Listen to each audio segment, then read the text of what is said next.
الرحمن الرحيم الحمد لله رب العالمين والصلاة والسلام على سيدنا ونبينا وشفيع ذنوبنا وطهير نفوسنا وحبيب قلوبنا باللقاء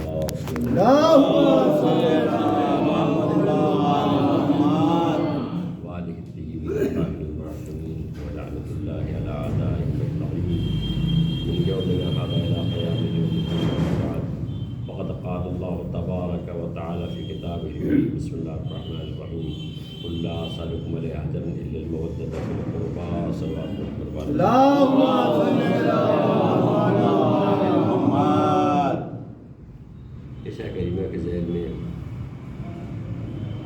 برابر آپ مجلس سے سنی اور سنتے رہتے ہیں کہ خداوند عالم نے اجر رسالت اہل بیت علیہ السلام کی محبت کو قرار دیا ہے. چنانچہ مولا کائنات جب بستر علالت پہ تھے تو آپ کے صحابی کا نام ہے اصغا بن لباطہ حضرت سے ملنے کے لیے تشریف لے گئے. تو فرماتے ہیں کہ جب میں وہاں گیا تو میں نے دیکھا کہ حضرت کے سر مبارک پر ایک زرد رومال بندھا ہوا ہے اور حضرت کا چہرہ زرد ہے.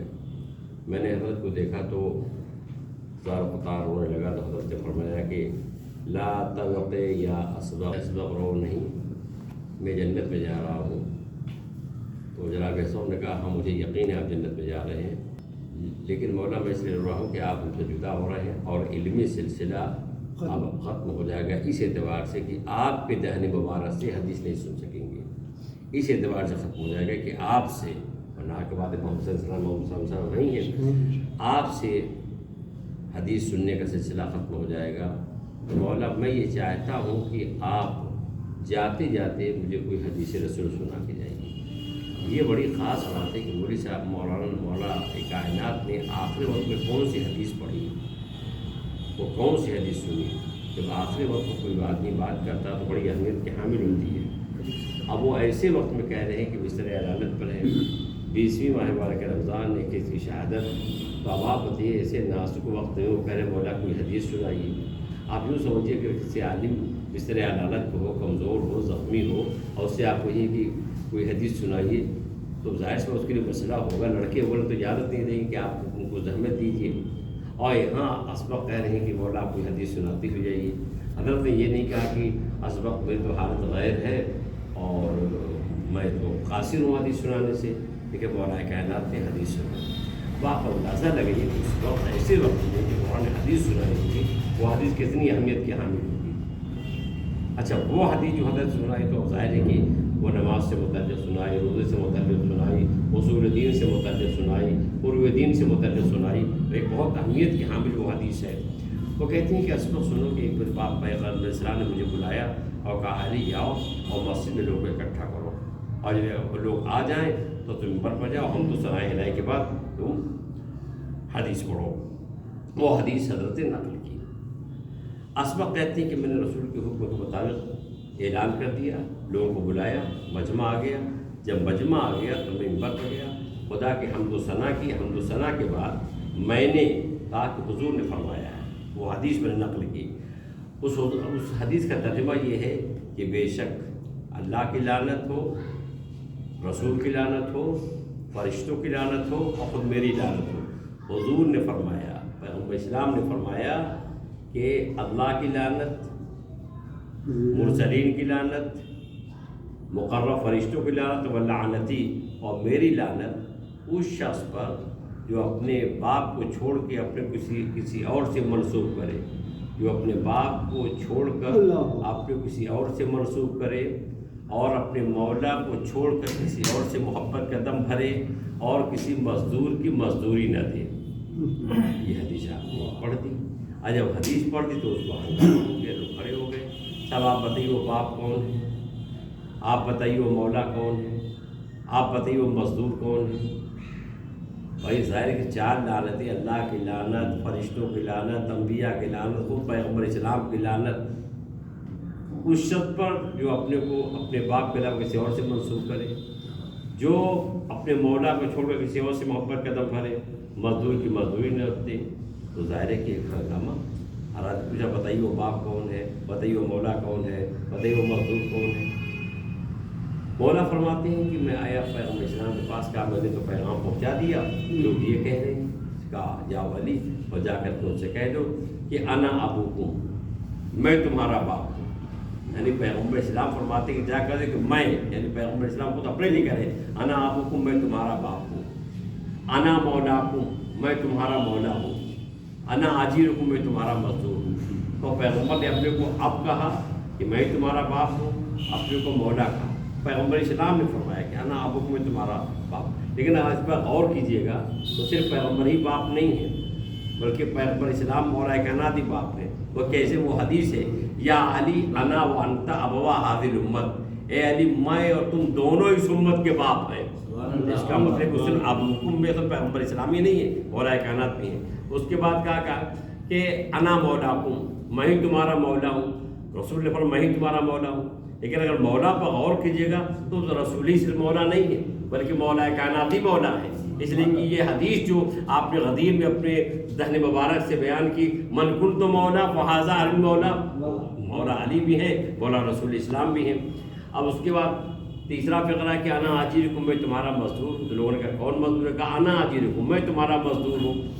پیغمبر اسلام نے کہا کہ جا کے علی کہہ دو کہ میں مزدور ہوں۔ جیسے آپ نے کون مزدوری کی ہے؟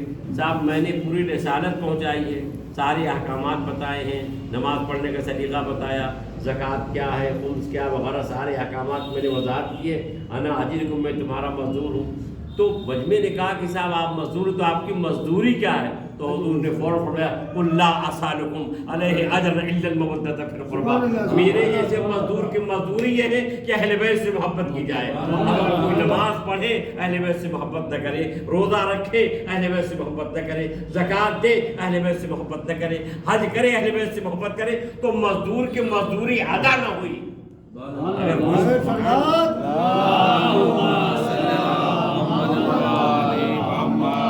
اگر کوئی مزدور کی مزدوری نہیں کیا اور اس گھر میں نماز پڑھنا حساب صحیح ہے کہ نہیں، اسی طریقے سے اہل بیت علیہ السلام کی محبت یہ ہے اجر رسالت۔ اور اگر آپ دیکھیں تو اہل بیت علیہ السلام کی جو محبت کو اجر رسالت قرار دیا گیا، اس کی وجہ یہ ہے کہ چونکہ اہل بیت علیہ السلام کی پوری زندگی ہمارے نمونۂ عمل ہے۔ اگر آپ معصومی صلی اللہ علیہ وسلم کی سیرت کو اس اعتبار سے دیکھیں پیغام کے لحاظ سے، تو معصومی صلی اللہ علیہ وسلم کی زندگی ہمارے لیے مکمل پیغام عمل ہے۔ اب دیکھیے آپ چھوٹے چھوٹے واقعات جن کو ہم سرسری طور پر پڑھ جاتے ہیں، اس میں کتنے پیغامات ہیں۔ امام حسن امام حسین علیہ السلام بیمار ہوئے، جانتے ہیں، پیغمبر اسلام عیادت کے لیے تشریف لائے۔ پیغمبر اسلام نے ارشاد فرمایا کہ علی بن ابی طالب سے کہ علی بچوں کی شفا یابی کے لیے تم روزوں کی نظر مان لو۔ اب غور کیجیے، کیا پیغمبر اسلام دعا نہیں کر سکتے تھے شفا کے لیے؟ کیا مولا کائنات شفا کے لیے دعا نہیں کر سکتے تھے؟ کیا صدیقہ طاہرہ شفا کے لیے دعا نہیں کر سکتی تھی؟ پیغمبر اسلام بھی دعا کر سکتے تھے اور صدیقہ طاہرہ بھی دعا کر سکتی تھی، مولا کائنات بھی دعا کر سکتے۔ اس کا مطلب یہ ہوا ہر جگہ دعا سے کام نہیں لیا جاتا۔ بھائی اگر دعا ہی سے بات ہے، پیغمبر اسلام کیوں کہتے ہیں کہ روزے کی نظر کر لو؟ اس کا مطلب یہ ہوگا پیغمبر اسلام ہم کو تعلیم دینا چاہتے ہیں ایسے حالات پیدا ہو جائے تو تم بھی روزے کی نظر کرو، اس کے یہ پیغام ہے۔ اب مولا کائنات نے روزے کی نظر کر لی اور بچے شفایاب ہو گئے۔ جب بچے شفایاب ہو گئے تو اب ظاہر ہے گھر میں کچھ کھانے کو نہیں، آپ شمون یہودی کیا گئے اور وہاں سے لائے جو لائے اور بھی لائے، 3 دن روزے۔ اب دیکھیں کتنے پیغامات ہیں اس ایک واقعے میں، کتنے پیغامات ہیں۔ اب مولا کائنات کے شمون یہودی کے یہاں سے گئے، اون لائے اور جو لائے اور صدیقہ طاہرہ کو دے دیا۔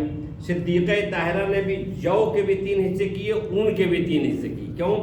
اس لیے کہ 3 روزے، لہذا 3 حصے جو کے 3 حصے اون کے کیے، تاکہ ایک دن جتنا اون درست کیا جائے اس کی جو مزدوری ہوتی ہے اتنے جو کو استعمال کیا جائے کھانے میں۔ اب آپ نے یہ پہلا دن آیا سب روزے سے ہے۔ اب صدیقہ طاہرہ نے اس پہلے دن کے اون درست کیا اور اس کی جو مزدوری تھی اور اس کو لیا اور اس کو پیسا اور روٹیاں پکائیں۔ اب لیجیے اب افطار کا وقت آیا۔ جب افطار کا وقت آیا شاعر نے آواز دی۔ اچھا اب اس پہ بھی غور طلب بات ہے کہ یہ سائل آیا تو اسی وقت کیوں آیا؟ مغرب کی نماز پڑھنے کے بعد اہل بیت رسالت افطار کے لیے بیٹھے، اسی وقت ایک سائل آ گیا کہ اہل بیت رسالت میں مسکین ہوں۔ اب مولا کائنات کے کانوں سے آواز ٹکرائی تو مولا کائنات نے اپنی روٹی دے دی، صدیق اکبر نے اپنی روٹی دے دی، حسنین نے اپنی روٹیاں دے دی، جناب فضا نے اپنی روٹی دے دی۔ سوال یہ پیدا ہوتا ہے کہ مولا کائنات نے جب روٹی دی ہے تو کیا مولا کائنات کو دیکھ کے صدیق اکبر نے روٹی دی؟ کیا حسنین صلی اللہ علیہ وسلم نے ماں باپ کو دیکھ کر کے روٹی دی؟ دیکھ کبھی کبھی عطا کرنے کا جذبہ دوسرے کو دیکھ کے پیدا ہوا۔ مثال میں دے رہا ہوں، جیسے ہم لوگ کسی اسٹیشن پر بیٹھے ہوئے، ردولی اسٹیشن پر بیٹھے ہوئے ہیں، 4-5 آدمی ہم لوگ بیٹھے، اتنے میں ایک اپاہج مفلوج آیا، کہا کہ صاحب کچھ مدد میری کر دیجیے، نوٹ نکال کے دیکھی تو دوسرے بغل میں جو بیٹھے تھے انہوں نے کہا کہ صاحب بڑی بے غیرتی کی بات ہے کہ حضور نے دے دیا، میں کچھ نہ دوں، یا آپ نے بھی 10 کی نوٹ نکالی اس نے دی۔ تیسرے نے کہا کہ اس کو بھی حیا آئی، انہوں نے کہا صاحب بڑی شرمندگی کی بات، وہ آدمی نے دے دیا، میں کیوں نہ دوں؟ تیسرے نے دے دیا۔ چوتھے نے کہا کہ بڑی ضلالت کی بات ہوگی، لوگ کیا کہیں گے، اس نے بھی دے دیا۔ پانچویں نے کہا جب سبھی نے ثواب حاصل کیا تو میں ہی کیوں محروم رہوں، اس نے بھی دے دیا۔ تو اب آپ غور کیجئے اس میں، دیکھیے ترجمہ، مولا کائنات نے جو سائل کو روٹی دی تو مولا کائنات کے اس عمل کو دیکھ کر صدیق طاہر، کیا جب صدیق طاہر نے سائل کو روٹی، حسن و حسین علیہ السلام نے ماں باپ کی سب کی روٹیاں سائل کو دی، کیا جناب فضا نے پورے گھر والوں کو روٹی سائل کو دیتے ہوئے دیکھ کر کے انہوں نے کہا اللہ میں بھی ثواب حاصل کر لوں؟ ایسا ہے؟ اگر ایسا ہے تو دیکھیے اس کا نتیجہ یہ نکلے گا کہ مولا کائنات کا ثواب زیادہ، معاذ اللہ صدیق طاہرہ کا کم، اب بچوں کا ان سے بھی کم، اور جناب فضا کا ان سے بھی کم، کیونکہ مولا کائنات کا عمل محرک بنا صدیق طاہرہ کے لیے، ماں باپ دونوں کا عمل محرک بنا حسنین کے لیے، اچھا پورے اہل بیت کا عمل محرک بنا جناب فضا کے لیے۔ جناب علی ایسا نہیں ہے، اگر ایسا ہوتا تو ثواب میں کم و بیش، یہ ایسا نہیں ہو سکتا، تو پھر یہ کیسے ہوا؟ سب نے کیوں نہیں دیا؟ ایک دوسرے کے مولا کائنات کے صدیق طاہرہ سے کیوں نہیں کہا کہ بنت رسول میں نے تو دے دیا، آپ کے بابا کی حدیث ہے کہ سائل کو واپس نہ کرو، آپ کو سائل نے سوال کیا میں نے روٹی دے دی، اب مزید دینے کی ضرورت نہیں ہے۔ ہمارے اور آپ کے گھر کوئی سائل آ جاتا مانگنے والا تو پورا گھر نہیں دیتا کہ ہر فرد ہے سائل کو لے جا کے دے، بلکہ کسی بزرگ نے کسی بچے نے دے دیا اور وہ بات پوری ہو گئی، اور وہ معاف کیجیے گا وہ سائل بھی نہیں رکتا۔ اگر گھر کے کسی فرد نے سائل کو دے دیا تو دوسرا راستہ روکے دیکھے گا، وہ انتظار نہیں کرے گا کہ گھر کی ہر فرد لے لے، لیکن یہ سائل کیسا ہے؟ 1 روٹی لی، 2 روٹی لی، 3 روٹی، 4 روٹی، 5 روٹی، وہ بھی منتظر ہے، اور سب نے روٹی دی۔ نہ مولا کائنات نے منع کیا صدیق طاہرہ کو، نہ ماں باپ نے دونوں نے مل کے حسنین کو منع کیا، نہ پورے گھر نے مل کے جناب فضا کو منع کیا۔ اب دیکھیے پہلے کا جواب یہ ہے، کیا مولا کائنات کے عمل کو دیکھ کے ان کی حرکت پیدا ہوئی کہ وہ سائل کو دے دے؟ نہیں۔ عزیزان گرامی یاد رکھیے گا، جیسے ہی سائل نے کہا کہ اے اہل بیت رسالت میں مسکین ہوں، اور جیسے ہی مولا کائنات کے دل میں سائل کو روٹی دینے کا جذبہ پیدا ہوا، بیک وقت ہر ایک کے دل میں یہ جذبہ پیدا ہوا۔ کیوں ہر ایک کے دل میں جذبہ پیدا ہوا؟ کیونکہ سب ایک نور کے ٹکڑے تھے، سب ایک نور کے ٹکڑے تھے، لہذا جیسے ہی مولا کائنات کے سماج سے ٹکرایا ویسے ہر ایک کی سماج سے ٹکرایا، اور ہر ایک کے دل میں بیک وقت سائل کو روٹی دینے کا جذبہ پیدا ہوا، لہذا ہر ایک کا ثواب برابر ہے۔ ایک بار صلوات پڑھیں۔ اچھا دوسری بات دیکھیے آپ کہ مولا کائنات نے منع کیوں نہیں کیا کہ صدیق طاہرہ میں نے تو دے دیا روٹی، آپ کھا لیجیے، یا ماں باپ دونوں مل کے حسنین کو روکے تھے؟ کیوں؟ دیکھیے بہت بڑی بات ہے، اگر مولا کائنات صدیق طاہرہ سے کہہ دیتے اے بنت رسول آپ اپنی روٹی کھائیے تو صدیق طاہرہ رک جاتی، لیکن ہوتا یہ کہ مولا کائنات کا صبر و ایثار کھل کے دنیا کے سامنے آ جاتا، صدیق طاہرہ کا صبر پردے میں رہ جاتا۔ اگر ماں باپ دونوں مل کے حسنین کو روک دیتے تو حسنین رک جاتے، لیکن ماں باپ کا صبر و ایثار کھل کے دنیا والوں کے سامنے ہوتا، لیکن کمسنی میں حسنین کا ایثار پردے میں رہ جاتا۔